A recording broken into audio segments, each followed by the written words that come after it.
আজ সকাল থেকে দেশের বিভিন্ন অঞ্চলে যেতে হাজারো মানুষ জড়ো হয়েছেন রাজধানীর কমলাপুর রেল স্টেশন। অনেকেই ট্রেনের ছাদে উঠেছেন অতিরিক্ত যাত্রী হয়ে।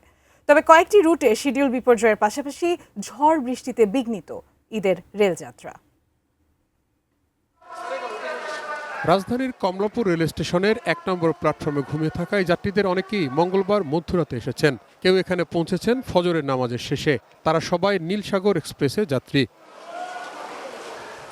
নীলসাগর ট্রেনটি ঢাকার কমলাপুর থেকে জয়দেবপুর, টাঙ্গাইল, সিরাজগঞ্জ, পাবনা হয়ে গন্তব্য নীলফামারীর চিলহাটি, যেখানে পৌঁছতে অন্তত ১২ ঘন্টা সময় লাগবে।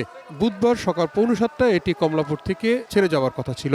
সময় দিয়েছে ৯টা, তাও বলা যাচ্ছে না, নিশ্চিত বলা যাচ্ছে না 9টা ছাড়বে কি ছাড়বে না, এখন ট্রেন আসেনি। কখন আসবে না আসবে এখনো কিছু বলতেছে না। ওখানে লেখা আছে যে 9টা সম্ভব লেখা আছে।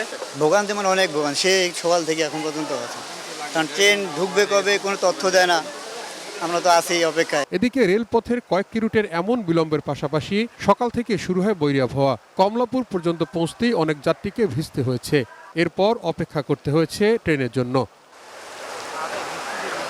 রেল কর্তৃপক্ষ জানিয়েছে মঙ্গলবার 53টি ট্রেন কমলাপুর থেকে ছেড়ে গিয়েছে। বুধবারও অব্যাহত রয়েছে ঈদযাত্রা। সকালে যেসব ট্রেন গন্তব্যে রওনা দিয়েছে তার সবকটিতেই ছাদে যাত্রী ছিল। এই জায়গায় ছাদে একটু সুবিধা লাগে। কি কি সুবিধা ছাদে? ওই যে দাঁড়ায় যাওয়া যায়, লড়ে চড়ে যাওয়া যায়। ভালো লাগে ছাদে।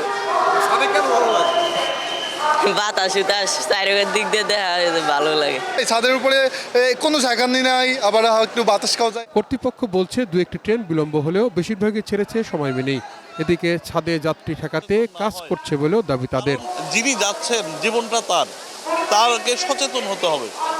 সচেতনতা না বাড়ানো গেলে এটা ঠেকানো কঠিন। শুধুমাত্র নীল সাগরটা ছাড়তে পারেনি, আর বাকি ট্রেনগুলো সব রাইট টাইমে ছেড়ে গেছে। কোনো ধরনের শিডিউল বিপর্যয় ঘটে। ঝড় বৃষ্টির বিড়ম্বনা, টিকিটের অপ্রতুলতা সহ বহু বাধার পরও আপনজনদের সঙ্গে ঈদ করতে কর্মস্থল ঢাকা ছেড়ে গ্রামের পথে ছুটছেন মানুষ। তাহিদ সৌরভ, এটিএন নিউজ, ঢাকা।